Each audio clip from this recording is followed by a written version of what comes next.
दोस्तों एक बार फिर से स्वागत है आप सभी का आपके अपने favourite English learning channel scholar English पर। मेरा नाम है दीपिका कुमावत और मैं इस चैनल पर वेरियस कॉम्पिटिटिव एग्जाम्स के लिए इंग्लिश सब्जेक्ट टीच करती हूँ।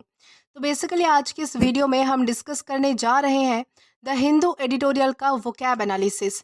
आशा करती हूँ कि आप इन सेशंस के साथ रेगुलरली जुड़ रहे हैं और इनका बेनिफिट भी उठा रहे हैं, क्योंकि इन सेशंस का मकसद है आपकी वोकैब पावर को और ज़्यादा इन्हांस करना। और ये जो वोकैब सेशंस है ये बैंक, एसएससी, रेलवे, यूपीएससी या फिर किसी भी कॉम्पिटिटिव एग्ज़ाम के लिए इक्वली बहुत ही ज़्यादा इंपॉर्टेंट है। तो चलिए और ज़्यादा देर ना करते हुए बढ़ते हैं हमारे वोकैब शो की ओर और जानेंगे कि आज का हमारा सबसे पहला वर्ड कौन सा है। तो दोस्तों हमारा आज का सबसे पहला वर्ड आता है सोलैस। दोस्तों सोलैस का मतलब होता है दिलासा देना, हिम्मत बांधना। यानी कि जब आप किसी के बुरे वक्त में उसे जो है वो एनकरेज करने की कोशिश करते हो, उसे हिम्मत देने की कोशिश करते हो, दिलासा देने की कोशिश करते हो, तो उसे हम क्या कहेंगे? सोलैस हम उसे कहेंगे। और ये हमारे पास पार्ट्स ऑफ स्पीच में वर्ब है, यानी कि क्रिया है। सिनोनिम इसका होता है सपोर्ट या फिर कंफर्ट, यानी कि किसी को सहज करना। कंफर्ट का मतलब होता है किसी को जो है वो सहज करना, सपोर्ट करना, यानी कि किसी की जो है वो हिम्मत बांधना, किसी को जो है वो दिलासा देना, किसी की मदद करना, किसी को जो है वो सहायता करना, उसे हम कहेंगे सपोर्ट या फिर कंफर्ट। एंटोनिम इसका होता है डिस्ट्रेस या फिर पेन। डिस्ट्रेस का मतलब होता है बहुत ज़्यादा टेंशन में होना, बहुत ज़्यादा परेशानी में होना। पेन का मतलब होता है बहुत ज़्यादा पीड़ा में होना, यानी कि कष्ट में होना, तो उसे हम कहेंगे डिस्ट्रेस या फिर पेन। अब अगर बात करें इसके एग्जाम्पल की, तो एग्जाम्पल इसका है he try to solace his friend after the loss, यानी कि नुकसान के बाद जो है वो उसने अपने फ्रेंड को दिलासा देने की, यानी कि हिम्मत बांधने की कोशिश की। तो इस कॉन्टेक्स्ट में हम जो है वो सोलाइस का यूज़ कर सकते हैं। देन इसी के साथ आगे बढ़ते हैं हमारे नेक्स्ट वर्ड की ओर। देन इसके बाद हमारा अगला वर्ड आता है रेवरी। दोस्तों रेवरी का मतलब होता है ख्यालों में खो जाना, सपनों में खो जाना। यानी कि जब आप जो है वो दिन में सपने देखते हो, ख्याली पुलाव पकाते हो, यानी कि इसका क्या मतलब हुआ कि जब आप जो है वो कोई इमेजिन करते हो किसी चीज़ को, यानी कि आपकी जो काल्पनिक इमेजिनेशन होती है, तो उसे हम क्या कहेंगे? रेवरी कहेंगे। यानी कि जब आप कुछ सोच रहे होते हो, बिल्कुल सपने में खो जाते हो, किसी चीज़ में पूरी तरह से डूब जाते हो, तो उसे कहा जाएगा रेवरी। और ये हमारे पास पार्ट्स ऑफ स्पीच में वर्ब है, यानी कि क्रिया है। सिनोनिम इसका होता है डे ड्रीम या फिर फैंटेसी। डे ड्रीम का मतलब होता है दिन में सपने देखना, और फैंटेसी का मतलब होता है कि अपने ही ख्यालों में खो जाना, यानी कि जो चीज़ें सच नहीं होती हैं उनके बारे में सोचना, तो उसे हम क्या कहेंगे? फैंटेसी कहेंगे। अपनी ही दुनिया में खो जाना।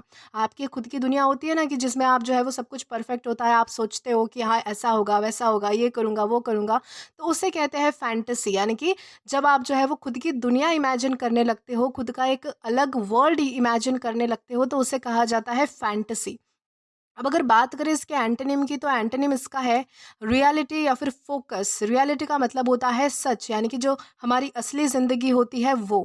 अब अगर बात करें इसके एग्जाम्पल की, तो एग्जाम्पल इसका है she was lost in sweet reverie during the lecture. यानी कि लेक्चर के दौरान क्या हुआ कि वो बहुत ही बिल्कुल ही मेलोडियस, यानी कि स्वीट, बिल्कुल जो है वो बहुत ही मधुर, यानी कि रेवरी में, यानी कि ख्यालों में खो गई, यानी कि वो बिल्कुल जो है वो बहुत ही अच्छा सपना देख रही थी, यानी कि डे ड्रीम कर रही थी। तो इस कॉन्टेक्स्ट में हम जो है वो रेवरी इस वर्ड का यूज़ कर सकते हैं। दोस्तों देन इसके बाद हमारा अगला वर्ड आता है एडिफाई। दोस्तों एडिफाई का मतलब होता है शिक्षा देना, ज्ञान देना, विकास करना, किसी चीज़ को सुधारना।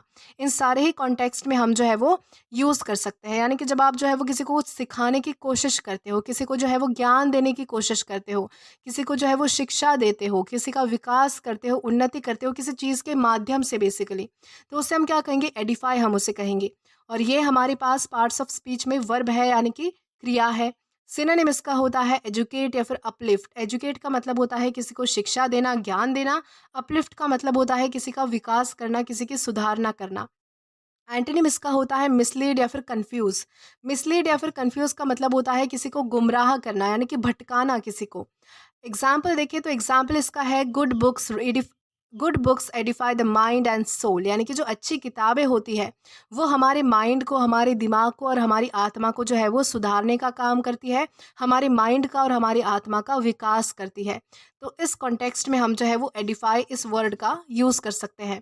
देन इसी के साथ आगे चलते हैं हमारे नेक्स्ट वर्ड की ओर। देन इसके बाद हमारा अगला वर्ड आता है एडम्ब्रेट। दोस्तों एडम्ब्रेट का मतलब होता है संकेत देना, हिंट देना, यानी कि जब आपको किसी चीज़ का संकेत मिलता है, हिंट मिलता है, इंडिकेशन मिलता है, तब हम उसे क्या कहेंगे? एडम्ब्रेट हम उसे कहेंगे। और ये हमारे पास पार्ट्स ऑफ स्पीच में वर्ब है, यानी कि क्रिया है। सिनोनिम इसका होता है इंडिकेट या फिर सजेस्ट, यानी कि संकेत देना, या फिर यानी कि सजेस्ट करना, यानी कि इसको बताना, हिंट देना।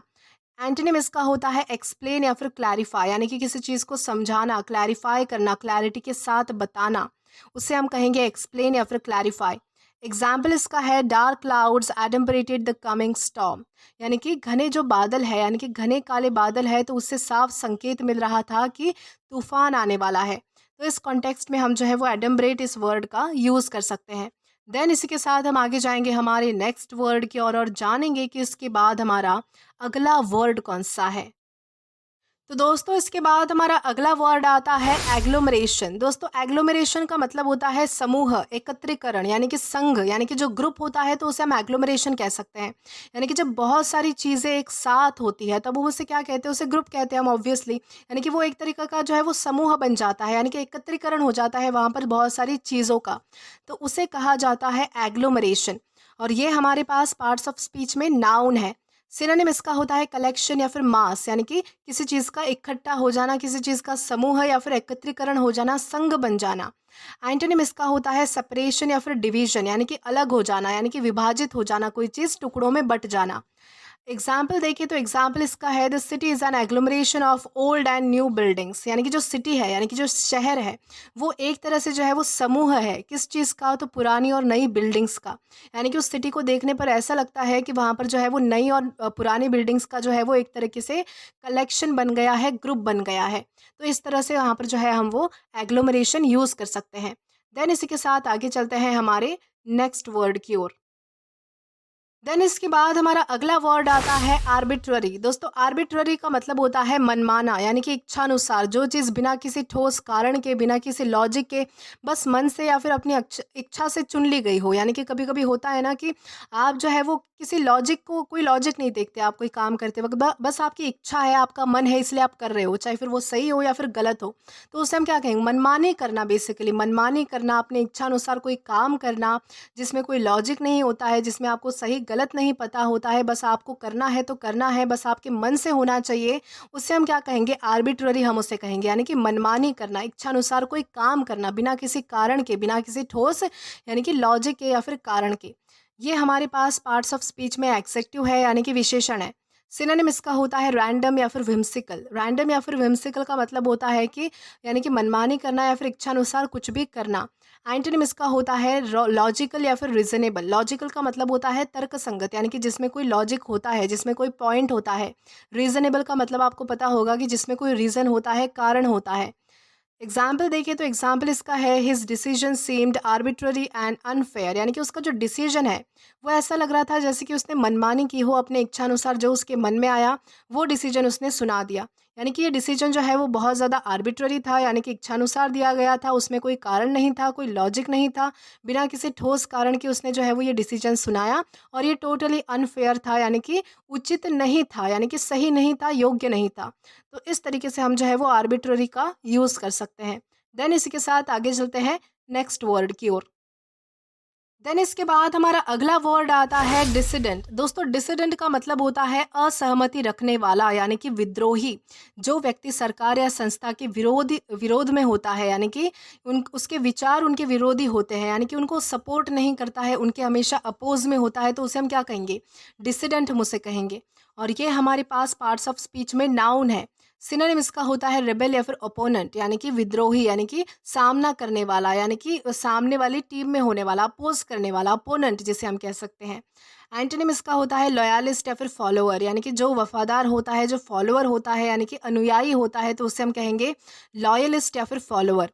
एग्जाम्पल देखिए तो एग्जाम्पल इसका है he is a dissident who disagrees with the government, यानी कि वो जो है वो एक डिसिडेंट है। डिसिडेंट यानी कि वो एक विद्रोही है, यानी कि असहमति रखने वाला व्यक्ति है जो सरकार के खिलाफ होता है, यानी कि हमेशा जो है वो सरकार की बातों को स्वीकार नहीं करता है, सरकार के खिलाफ जाता है, तो उसे हम कहेंगे डिसिडेंट। देन इसी के साथ आगे चलेंगे हमारे नेक्स्ट वर्ड की ओर और जानेंगे कि इसके बाद हमारा अगला वर्ड कौन सा है। देन इसके बाद हमारा अगला वर्ड आता है ऑप्यूलेंट। दोस्तों ऑप्यूलेंट का मतलब होता है भव्य, यानी कि धनी, यानी कि शानदार या फिर अमीर। यानी कि इन सभी कॉन्टेक्स्ट में हम जो है वो ऑप्यूलेंट इस वर्ड का यूज़ कर सकते हैं। यानी कि जो व्यक्ति जो है वो बहुत ज़्यादा अमीर होता है उसके लिए भी हम यूज़ कर सकते हैं।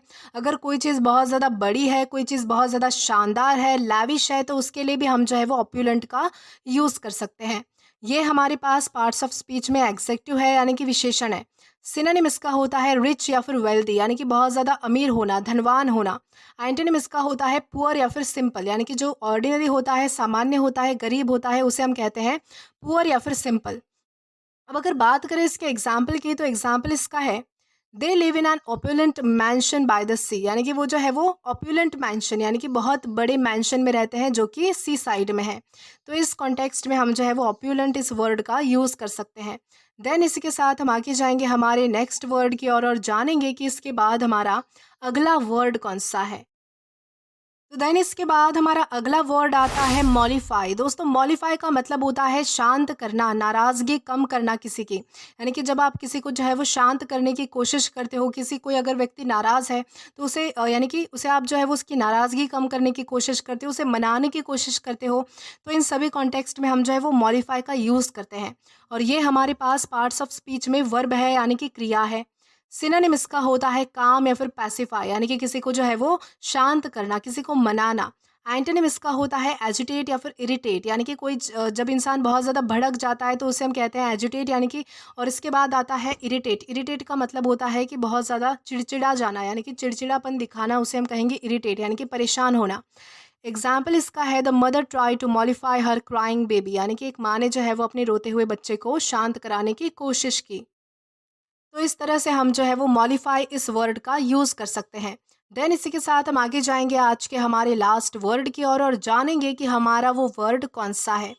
तो हमारा लास्ट वर्ड आता है फैबुलिस्ट। दोस्तों फैबुलिस्ट का मतलब होता है कथावाचक। कथावाचक यानी कि जो कहानी पढ़ता है उसे हम कहते हैं फैबुलिस्ट, यानी कि जो कहानी या कल्पना बनाकर सुनाता है बेसिकली या फिर पढ़ता है, तो उसे हम क्या कहेंगे, फैबुलिस्ट हम उसे कहेंगे। और ये हमारे पास पार्ट्स ऑफ स्पीच में नाउन है।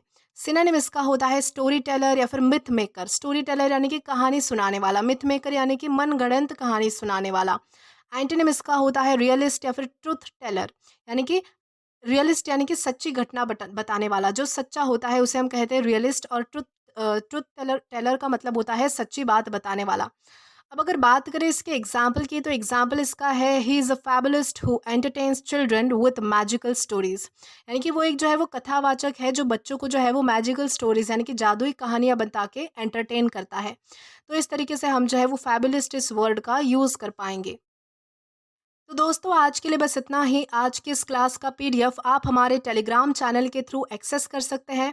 और अगर आपने अभी तक हमारा टेलीग्राम चैनल ज्वाइन नहीं किया है तो टेलीग्राम पर English with Deepika Kumawat search करके या फिर डिस्क्रिप्शन में दिए गए लिंक के थ्रू डायरेक्ट आप हमारा टेलीग्राम चैनल ज्वाइन कर सकते हैं, ताकि आप कभी भी किसी भी नए आने वाले वीडियो से रिलेटेड कोई भी अपडेट्स को मिस ना करें।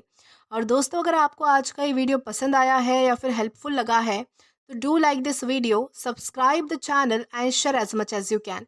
और अगर आपने इससे पहले वाली वीडियोस नहीं देखे हैं तो यहाँ पर मैंने एक प्लेलिस्ट प्रोवाइड कर दी है, जहाँ पर आप क्लिक करके वो सभी पहले वाले वीडियोस भी देख सकते हैं और एक्सप्लोर कर सकते हैं। Till then keep learning. Thank you.